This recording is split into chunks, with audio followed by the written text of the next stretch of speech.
So let's go ahead and jump a little bit, and I'm kind of being kind of unorthodox and giving his background of who, what, where, when, why, and how, because his background is really big, folks, and that's why I was saying when I first started out, has anybody studied on John Wesley and some of his teachings? I've got another book here that I'm reading. It's the Sermon on the Mount by John Wesley.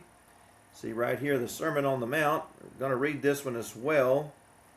But anyway, let's dive back into this. On 14 October 1735, Wesley and his brother Charles, they sailed on the Simmons from Gravesend in Kent for Savannah in the province of Georgia in the American colonies at the request of James Oglethorpe, who had founded the colony in 1733 on behalf of the trustees of the establishment of the colony of Georgia in America.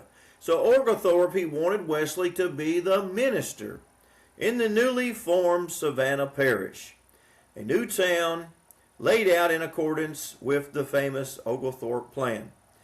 Well, if anybody has ever been to Savannah, Georgia, and I actually lived in Richmond Hill, Georgia. When I was in the United States Army, I lived in Richmond Hill, Georgia, and I was stationed at Hunter Army Airfield with the 1st Ranger Battalion. Rangers lead the way. The place is beautiful, but this history is so intriguing. So if you're staying with me, with Pastor Clyde all this time, and you're trying to really get into John Wesley and who, what, where, when, why, and how, don't fall off the grapevine. Stay on the grapevine here. So it was on this voyage to the colonies that the Wesleys first came into contact with the Moravian settlers, these Moravians. Wesley was influenced by their deep faith and spiritualism rooted in pietism. At one point in the voyage, a storm came up and broke the mast off the ship. While the English panicked, the Moravians calmly sang hymns and prayed. This experience that led Wesley to believe that the Moravians possessed an inner strength which he lacked. The deeply personal religion that the Moravian pietists practiced heavily influenced Wesley and is reflected in his theology of Methodism.